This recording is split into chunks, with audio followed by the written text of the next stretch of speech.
Hello my dear student, the global academy as the rate Patna के online portal में आप सभी का स्वागत है। अभी इंग्लिश ग्रामर का लेक्चर चल रहा है ग्लोबल एकेडमी पे, आप जानते हैं और देख भी रहे हैं। तो आज हम लोग उसी में पढ़ना है हम लोगों को मॉडर्न क्लासिफिकेशन ऑफ नाउन। पहले आप लोग पढ़े थे मॉडर्न मीन्स आधुनिक, अभी के इंग्लिश ग्रामर के अनुसार आप लोग नाउन कितने तरह का होता है उसके बारे में हम लोग जानेंगे। प्रीवियस हम लोग लेक्चर पढ़े थे कि नाउन ऑल इंग्लिश ग्रामर के अनुसार नाउन जो होता है आपका 5 तरह का होता है, लेकिन मॉडर्न इंग्लिश ग्रामर के क्लासिफिकेशन के अनुसार आपका नाउन जो होता है वो आपका 3 तरह का होता है। कौन कौन सा होता है? प्रॉपर नाउन होता है, काउंटेबल नाउन होता है और अनकाउंटेबल नाउन होता है। तो इन सभी के बारे में आज आपको जानना है कि इसका डिफिनेशन क्या होता है और क्या एग्जाम्पल है, उसको आज समझते हैं। तो आइए, पहला आपका क्या है आज? पहला है आपका प्रॉपर नाउन, व्यक्तिवाचक संज्ञा। ये हम लोग प्रीवियस लेक्चर में भी पढ़े थे। ऑल इंग्लिश ग्रामर के क्लासिफिकेशन में भी हम लोग पहला आपका उसमें था प्रॉपर नाउन था, कॉमन नाउन था, मटेरियल नाउन था, एब्स्ट्रैक्ट नाउन था, कलेक्टिव नाउन था। ये 5 नाउन आपका ऑल इंग्लिश ग्रामर के अनुसार था, according to old English grammar, पुराने इंग्लिश ग्रामर के अनुसार। लेकिन बट उसमें कुछ मॉडर्न किया है, मीन्स मॉडिफाई किया है। मॉडर्न इंग्लिश ग्रामर के अनुसार आपका नाउन जो होता है वो 3 तरह का है, proper, countable, uncountable noun.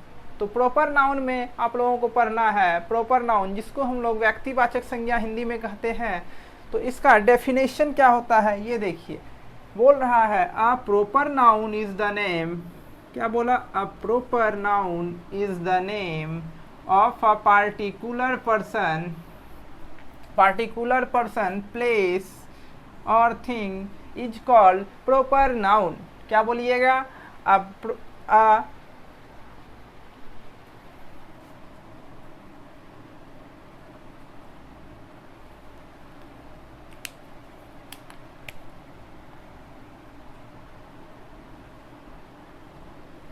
A proper noun is the name of a particular person, place or thing is called proper noun। या इसी को हिंदी में आप लिखिएगा, या हिंदी में क्या डिफिनेशन होता है प्रॉपर नाउन का, व्यक्तिवाचक संज्ञा का। तो क्या बोलिएगा? जिस नाउन से किसी एक ही प्राणी या पदार्थ, मीन्स यहाँ पे देखिए क्या बोला, एक ही प्राणी मीन्स सिंगल, एक ही प्राणी या पदार्थ का नाम सूचित होता है, उसे हम लोग प्रॉपर नाउन कहते हैं। क्या कहते हैं? उसे हम लोग प्रॉपर नाउन कहते हैं। फॉर एग्जाम्पल इसका आपका हो गया Moti, Patna, India, Ravi, Agra, Damodar, Himalaya, the Hindustan times etcetera. ये सभी आपका क्या हो गया? प्रॉपर नाउन का एग्जाम्पल हो गया, और प्रॉपर नाउन किसे कहते हैं उसका डेफिनेशन हो गया।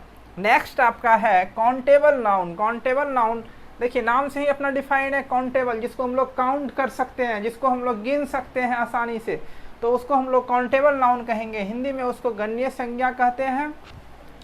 इसको कहिएगा काउंटेबल नाउन्स आर नाउन्स, क्या बोल रहा है? Countable nouns are nouns, noun है which refer to things which can be counted, जिसको हम लोग गिन सकते हैं डायरेक्टली, देखिए डायरेक्टली आसानी तरीके से, and which can B singular, चाहे वो सिंगुलर हो, एज वेल एज चाहे वो प्लूरल के फॉर्म में हो, जिसको हम लोग आसानी से गिन सकते हैं उसको हम लोग काउंटेबल नाउन कहेंगे। इसी को हिंदी में आप क्या कहिएगा? जिस नाउन से सभी व्यक्तियों या वस्तुओं के नाम जिन्हें एक एक कर गिना जा सकता है उसे काउंटेबल नाउन कहते हैं। फॉर एग्जाम्पल इसका हो गया आपका मैन, कोई भी क्या कहते हैं? मैन कहने से उस पुरुष जाति के जितने भी मैन हैं उनका बोध होता है। तो मैन से आप क्या कहते हैं? गिन सकते हैं। आपके फैमिली में मान लीजिए 4 मैन है तो उसको काउंट कर सकते हैं, 5 है तो 5 काउंट कर सकते हैं। बॉय कहने से आपका बॉय समूह का जितना भी हो गया वो सारा उसमें आ गया। उसके बाद गर्ल्स भी ले सकते थे, गर्ल्स जितनी भी क्या कहते हैं लड़कियां हो गई सभी उसमें आ गई गर्ल्स। एनिमल कहने का मीन्स जितना सारा आपका एनिमल हो गया उसको हम लोग काउंट कर सकते हैं। बुक में आपका चाहे वो फिजिक्स को या केमिस्ट्री का बुक हो, चाहे वो बायोलॉजी का बुक हो, वो सभी आ गया बुक में आपका। सिटी कहने से एक सिटी का बोध नहीं होता। अब जैसे बिहार कहिएगा तो बिहार एक सिटी हुआ, बिहार एक ये स्टेट हुआ। सिटी आपका पटना हो गया। तो सिटी में आप पटना कहिएगा तो फिर पटना एक जगह का है, लेकिन आप सिटी कह रहे हैं तो ये नहीं बता सकते हैं कौन सा सिटी, तो उसको आप काउंट कर सकते हैं। रिवर में बहुत सारा रिवर है। बस, कार, स्टूडेंट एटसेट्रा, ये सभी आपका काउंटेबल नाउन के अंदर में आता है। नेक्स्ट आपका है अनकाउंटेबल नाउन। अगण्य संज्ञा हम लोग किसे कहते हैं, तो इसको बोलिएगा uncountable noun and uncountable nouns which refers to things cannot be counted directly and as a result have only one form। बोल रहा है ये ना तो सिंगुलर के फॉर्म में होगा ना ही प्लूरल के फॉर्म में होगा।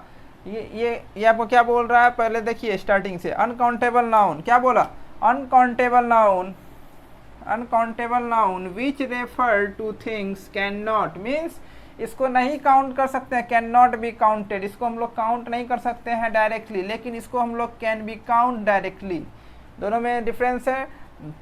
Directly and as a result have only one form, ये किसी एक ही फॉर्म में होगा। जिस नाउन से, हिंदी में देखिए, जिस नाउन से सभी विषयों, क्या लिखा, विषयों वस्तुओं के नाम को अनकाउंटेबल नाउन कहते हैं का बोध होता है, उसे हम लोग अनकाउंटेबल नाउन कहते हैं। और इसे गिना नहीं जा सकता है, यहाँ पे जिन्हें काउंट नहीं किया जा सकता है उसको हम लोग क्या कहेंगे, अगण्य संज्ञा कहेंगे। फॉर एग्जाम्पल रेन को आप गिन सकते हैं, बारिश की बूंद को गिन सकते हैं, नहीं काउंट कर सकते हैं। वाटर को भी आप काउंट नहीं कर सकते हैं। न्यूज को भी आप काउंट नहीं कर सकते हैं।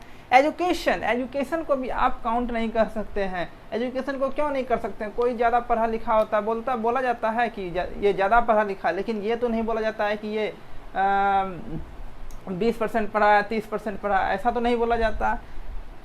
अर्थ, गोल्ड, ये सब को हम लोग काउंट नहीं कर सकते हैं। गोल्ड को भी आप काउंट नहीं कर सकते हैं। इसलिए ये सारा आपका जो हो गया अनकाउंटेबल नाउन के तहत इसका एग्जाम्पल हो जाता है।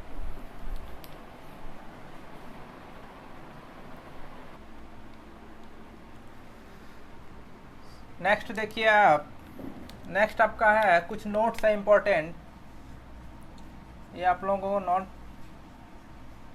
ये वीवीआई है। देखिए क्या बोल रहा है।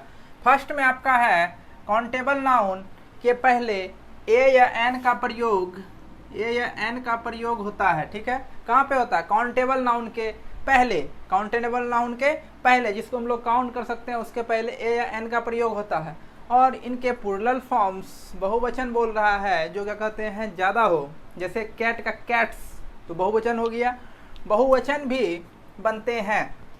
तो इसका एग्जाम्पल क्या, फॉर एग्जाम्पल के थ्रू हम लोग समझ रहे हैं क्या इसका प्लूरल्स होता है, क्या इसका सिंगुलर होता है, क्या इसका प्लूरल्स बनता है। तो अ कैट, एक कैट है आपका, एक ही है। उसका जब आप लोग प्लूरल फॉर्म्स में लिखिएगा उसको, तो क्या लिखिएगा, एस लगा दीजिएगा, कैट्स लगा दीजिएगा, आ को हटा के कैट्स हो जाएगा। एक से ज़्यादा, एक से अगर ज़्यादा हो जाएगा आपका प्लूरल फॉर्म में बनेगा तो कैट्स लिखिएगा।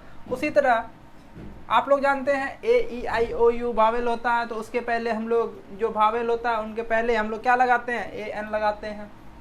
और जो क्या कहते हैं कॉन्सोनेंट बज गया आपका, वो उसके पहले ए लगाते हैं। तो ये अब आप जानते हैं ओ वावेल है, ए आई ओ यू, तो उसके आगे एन लगाए।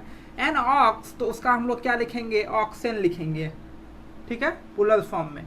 एन एंट का आप लोग प्लूरल फॉर्म लिखिएगा एंट्स। अ बर्ड का लिखिएगा बर्ड्स, एस लगा दीजिएगा। तो ये आपका काउंटेबल नाउन का हो गया। उसके आगे काउंटेबल नाउन का जब आप लोग प्रयोग कीजिएगा, यूज कीजिएगा, तो उसके आगे ए या एन का प्रयोग कीजिएगा। और इसका प्लूरल फॉर्म में जैसे लिखे हैं एग्जाम्पल, वैसे लिख दीजिएगा। नेक्स्ट आपका है अनकाउंटेबल नाउन, जिसको गिना नहीं जा सके डायरेक्टली। अनकाउंटेबल नाउन के पहले साधारणतः कोई डिटरमाइनर अर्थात ए एन तथा द नहीं लगता है। उसमें लगता था, इसमें नहीं लगता है। और ना ही इसका कोई प्लूरल्स फॉर्म होता है। उसका प्लूरल फॉर्म बनता था ना, इसमें कोई भी प्लूरल फॉर्म आप लोग इस फॉर्म में नहीं लिखिएगा जिसको हम लोग काउंट नहीं कर सकते हैं। ऐसा नहीं कि ऑयल को क्या कहते हैं हम लोग आ ऑयल लिख देंगे, तो ये लिखना आपका गलत हो जाएगा। उसको क्या लिखिएगा, सिंगल ऑयल ही लिखिएगा। तो यदि कहीं भी इसका प्लूरल फॉर्म्स बनता होगा या बनता है तो इसका अर्थ आपका अर्थ में परिवर्तन होता है, ठीक है। तो उस समय हम लोग उसको दूसरे अर्थ में हम लोग उसको पढ़ेंगे या किसी के सामने बोलेंगे, ठीक है। नेक्स्ट आपका इसका एग्जांपल देखिए क्या बोल रहा है।